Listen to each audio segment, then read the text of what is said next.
Hello, and thank you for joining us on another episode of Talk Time on Ligat TV. In the studio today, we'll be talking about electricity supply.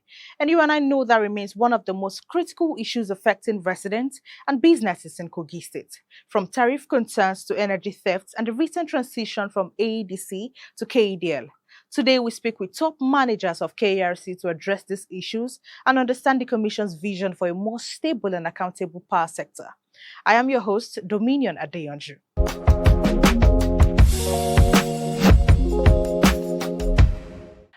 I mentioned earlier that we have top managers of KRC. We also have a representative from KDL. Thank you for joining us, sirs.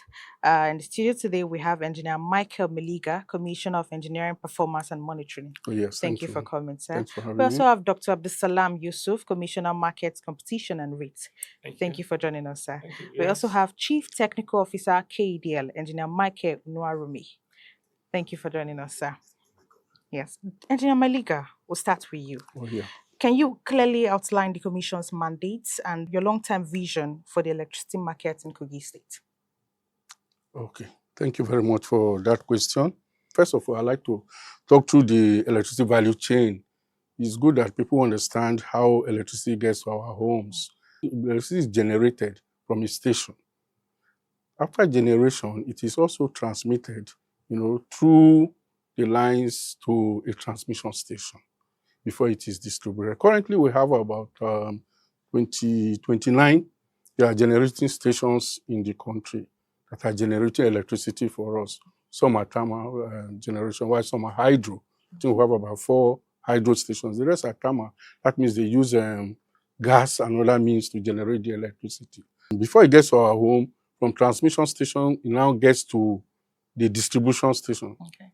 Now, me and you, the person we are seeing every day is the distribution man, the discos, the ones we refer to as disco. They are the ones that bring the electricity to our homes. However, the value chain is such that it involves 3 different entities. Okay. With the issues that were in the sector, of course, me and you know they were electric power supply, no regular supply, cost issues and all that. The Electricity Act of 2023 was signed into law by the president. Okay. Now, that Electricity Act was only pivoted on 3 different pillars. Good, thank you very much.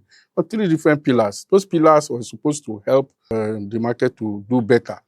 First of it was the decentralization of the sector itself, such that each of the sectors needed to stay on their own. Again, we wanted the states to be able to generate electricity. It empowers the state to generate, transmit, and distribute electricity. Okay, so that act actually is what also enabled the states. I told you it's also deregulated, such that each state can be able to take control of their own electricity. It's also supposed to be commercialization of the sector. Why he wanted to commercialize, the Act 6 to commercialize the sector, such that people can bring in investment, into the generation, transmission, and distribution. Because again, if we have more participants in the market, the more people that are generating, the more people that are bringing, the more you will have electricity. And the more you have the electricity, the better the cost. The cost will come down. Yeah. Okay, demand and supply, will the setting. So it's based on that act that Kogi Electricity Regulatory Commission was set up. And I will just put our mandate to be very simple, to help to provide regular and affordable power supply to the people of Kogi State. Okay. That is our job. Just to help to have regular and affordable power supply in Kogi State. Before you had the Nigerian Electricity Regulatory Commission that was in Abuja. I don't know how many of us were able to go to that place and make complaints or even talk to them like this. I mean, even this studio, it won't be easy to drag them to come here, to come and talk to the people. But by the grace of God, we are now here. We are part of the people. We are on ground to answer those questions that NEC will not be able to answer. All right. Can you tell us about the level of energy access before and after the coming of KRC? Okay. Thank you very much. I think that's another germane question. Talking about the level of energy access, You know, in Kogi State, we had only about 30% of our population of Kogi State that had access to electricity. I'm not saying regular supply. They didn't have, that 30% don't even have the 24-hour supply. But of course, we have 30% that had access to electricity. The remaining part, we have some that are unserved at all. Yeah. No electricity in those communities. There was nobody giving them light. They depended on their generators and other sources. Okay. Yes, we are not yet there on 100%, but with our presence, even the supply that was there before, until this recent issue that came up was better improved. More people had access because with our presence and our pressure, the provider, which is KDL, the subco of AEDC. You know, I'm sure some people will be wondering why you call it KEDL. Who is KEDL? KEDL is Kogi Electricity Distribution Limited, who is a subco out of Abuja Electricity Distribution Company. Abuja had Niger, Abuja, Kogi, and Nasarawa. You know, so Kogi is the subsidiary of Abuja Electricity Distribution. So with our presence, the way we pressurize them, the way we collaborate with them, we monitor them to ensure that there's at least better supply to the people of Kogi State. Before, you could have a fault on their line and they leave it for a long time. Now we monitor to ensure that the time it takes them to fix that fault is also regulated. We check it, we monitor those things to ensure that there is supply. Again, I would say, there were some part of Kogi State where they didn't have access at all. You see, like I said, some are underserved, some are not served at all. You see, they're unserved. So those unserved areas, with our coming, so far I think we have given permit to 5 different other companies that are now in Kogi State that are generating and giving people supply in form of mini grid. So, and then we have several others that are processing to also come inside. Maybe I should, the way Kogi State is positioned is such that Kogi State is a very viable area where we are supposed to have enough power supply. Why? Because we are bordered with about 9, 10 other states. So most manufacturers want to come to Kogi State if we have regular power supply. You know, why? Because you can easily manufacture in Kogi State, and the cost of transportation to other parts of the country, your distance is shorter. So that is why it is very germane that we must ensure that we have regular power supply in Kogi State. All right. Okay. Thank you. Let me stop here. Thank you. Thank you. Dr. Salam, there have been growing complaints about tariff increases. Can you explain the basis for the recent adjustments and what measurable improvements consumers should expect for paying more? Thank you very much. Actually, there has not been any tariff increase from the regulator. Let me explain that KERC has not set a new tariff. The KEDS currently charges the tariff that NEC has put in place for AEDC, their holdco, to charge across the state under their jurisdiction. Their tariff processes are well defined in regulatory balance. You have, first of all, you collect data from the entity you want to regulate. You vet the data, they will apply for tariff, you check those data they supply, then you take it through a consultation process where you consult with stakeholders and then determine what should be the appropriate tariff to charge customers. Then you then hold a stakeholder workshop, when we will determine what will be the right tariff and then approve a tariff for the school, which you can now charge the customer. These are processes that are about 5 steps. We are only on the 2nd step now. Last November, we got data from the DISCO, and we did analysis of that. We made analysis of all those data submitted to us, and we put them in a published document called consultation paper on our website, about 43 pages document that explain the basis for the tariff, a basis for what the principle that we're going to consider in approving tariff, and what the data is required, what is submitted, when we find for, we explain them, and we want the public to go and look at that and see what is in place, and also make their comments. So we gave up to 26th of this month to receive comments. And we got the comment from stakeholders, including the general public, or then hold a stakeholder workshop where we will discuss the process of tariff and the promise of service they have also indicated in their own application. And when we never get approve a tariff, we will approve on the condition that they're going to give those services to customers and have in place KPIs or key performance indicators that we use to measure whether they're giving those standards of service or not, and penalties for those services if you don't deliver them. This is what process of tariff setting. We've not even concluded this to have tariff for the state. What they currently have tariff from AEDC being charged by the disco. It has not increased. What has happened is that in the last few weeks, when there had been a problem of supply, people became dissatisfied with what they are paying because they don't get the supply they are paying for, especially when they are not metered. People who are not metered actually pay almost the same amount every year, every month, where they get supply or they don't get supply. So when they don't get supply, they have to pay. They are reluctant to pay because they are happy with the service. So I think it's not a question of tariff has moved from 200 to 300 or something. No, it has I was paying 500 naira before for 8 hours I get. Now I get 2 hours, I'm still paying the same amount. That's where the complaint comes. So I think over the time, when the problem of the supply team that has happened, when it goes, supply will come back. People will be satisfied more with what they are paying, and there will be less complaint about tariff increase.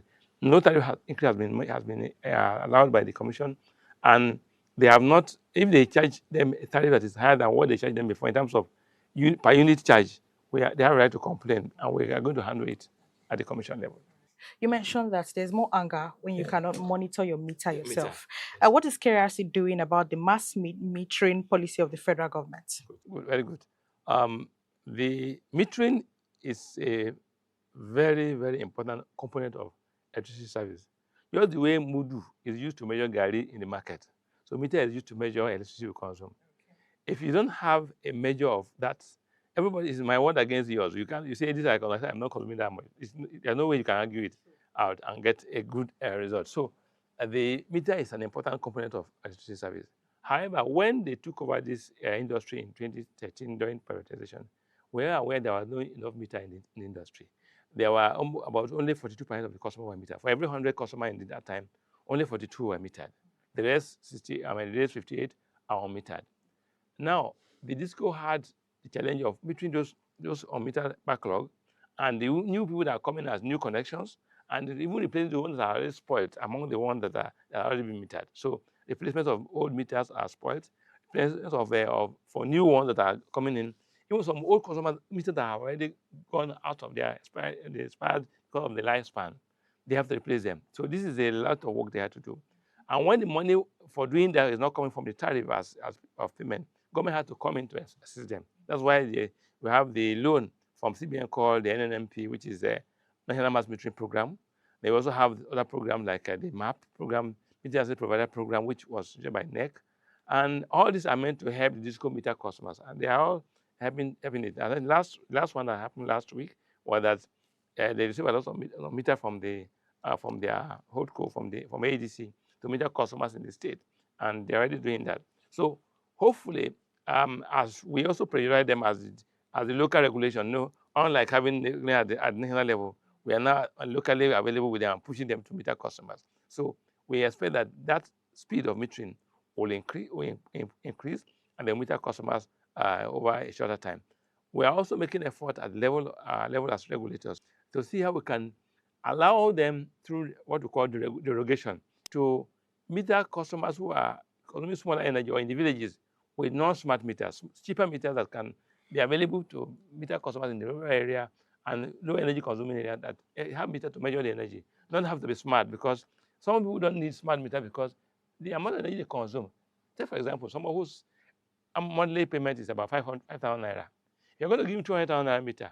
In 1 year, you can't cover the cost of his meter from your bill, because in one year you will only pay 60,000 naira, 5,000 naira every month for 12 months. 60,000 naira. And you want to bring him a meter of 200,000 to measure his consumption. Meanwhile, he's not actually selling meter, he's selling energy. So what you call is getting the cost of energy he bought from Genco, which is selling, and a part of that money should be used for meter. So if meter is so expensive, you can't cover the money. So he says, give me here to this customer. Yes, if I look at his own bill over the next 3 years, I can't cover the cost of the meter, nor the cost of the energy I'm going to get. So that's why it's difficult. So we are looking for a cheaper way of metering customers in a way that they can meter many customers within a short time, And we'll also maybe encourage government assistance to make sure cover metering so that everybody is metered. Right. Thank you very much, Dr. Abdusalam. Engineer Michael, the transition from centralized markets to a decentralized electricity market in Nigeria has come with its gains and some pains. What is KDL doing differently? KDL in this dispensation has with working closely with the KROC has really improved service delivery to the people of Kogi State. Like I said before, I said before now that we were ADC January, February, that was last year, 2024, 2025 that they came on board, March, and till now, till date. Complaints from the customers are from here to the national board, that is Abuja NEC. But today, they can run to the commission and tender their complaint problems there. And the commission has been established by the law to take over the state electricity supply and distribution. They equally monitors our activities day to day. The way we run all activities, we carry activities, supply, everything. So they monitor. So customers no more run to Abuja. They are at peace now because they have where to go and lay their complaint. Yes. And I think with their establishment, I think the way we are working, and I think there will be improve in service delivery to the people of Kogi State. Thank you very much, sir. For a week now, or 2 weeks thereabouts, there has been problem of epileptic power supply. What efforts has the concerned authorities been doing to resolve the issue? It's a national issue. And I think from the top, they are not resting. They are seriously working to see that it improves. Like I already said, before now, there was no problem. In January, we have improved in service delivery in terms of supply. But I think that happened in this February due to some ongoing maintenance on our gas pipeline, and which we believe that as soon as they finish this maintenance, there will be improvement. And you see, a place like Kogi State, where I have 13 feeders, 9, 11, 20 feeders, and I manage 50 megawatt, there is no complaint. Even with that 50 megawatt, people still talk, but at least it's better. And you are giving me 20 megawatt, 25 megawatt to service all these feeders. You see, people will shout, will cry out. So the situation is critical. But we want to believe that as soon as they complete the maintenance of these pipelines and others, there will be improvement. And once we get what we want to get, we'll give supply out. Okay. Thank you very much, sir. So I'll be throwing this question to the House. What are the resolution mechanisms in place by KERC to address customer complaints and ensure timely redress? Okay, Domino, thank you very much for this question. Yes, sir. You see, like I talk about the Act, despite the liberalization, decentralization, and the commercialization of the sector, the providers still seem to be like a monopoly. So they are as if they are the only ones providing electricity and they can do and undo. So they can treat customers anyhow they like. So we at Kogi Electricity Regulatory Commission have a customer protection regulation that is in place to ensure that the provider, KEDL, do not unnecessarily or even treat our customers or treat our people unfairly. So we have a resolution mechanism in place that ensures that when your right is trampled upon in any way or you are aggrieved in any way, you write to the provider, which is KDL, in writing, make your complaint to them. And we have timelines for which they must resolve all issues. Depending on the nature of the issue, if it's a minor fault on your line, you don't have supply for a while, depending on the nature of the feeder. 6 hours, they must resolve. Some are within 24 hours, it must be resolved. So whatever complaint that anybody have, you write to them first. If they don't resolve it, you write to us, because we also have forums where if they don't resolve your issue within the timeline, please escalate it to our office. Okay. Like I said, we have a forum office that addresses those issues. And when you are still not satisfied, you can still escalate to the commission. When it comes to the commission, we will find we must make sure that will resolve the issue. It must not escalate or go beyond. All customers in Kogi State are protected. Right. We are there to ensure that the provider, which is KDF, do not treat people unfairly. All right. Yeah, Thank you very much, sir. Is there any? Well, I just want to add that KD also have the right to report customers Okay. who reject their meters. Because we are forcing them to meter customers. When they take meters, you say you don't want, they have a right to disconnect you because you cannot do without metering. Okay. You cannot reject me. So it's an offense to reject meter, an offense to assault KEDL workers, and then of course the task force may take that person up and to the special court. Okay. And anybody who does that is committing an electricity offense under the law. So I think the customer should be aware that we are here to protect both sides. We are a regulator. We regulate by protecting the investors' rights so they can keep servicing the customers, protect the customers so they cannot be cheated by the monopolies. Okay. Last All right. word. Thank you very much, sir. Like what Michael has said, and my doctor, KDA will also have a customer care center in our office, Okay. At the zone, phase 2, and at the area office. Okay. So we encourage customers to make good use of them. All right. Come with a complaint and they do. Okay, sir. My last word will be to especially appreciate and thank the governor of the state. Okay. Yeah, I would like to thank His Excellency, the Chief Servant of Kogi State, Alhaji Ahmed Usman Odudu, for setting up the Kogi State Electricity Regulatory Commission. As a matter of fact, our state was the third to be set up in the whole of the country. Good, and the first to have a special call for energy, which all investors are happy to hear about. Yeah. Thank you. Thank you very much for coming, sir. I must commend that you're doing a very wonderful job. Thank you. Thank you very much. I appreciate you, ma. Thank you. And that's it on Talk Time on Lugat TV. You've heard from our experts in the house about electricity supply of Kogi State. Until next time, I am Dominion Adeonji, your host. Thank you for staying with us.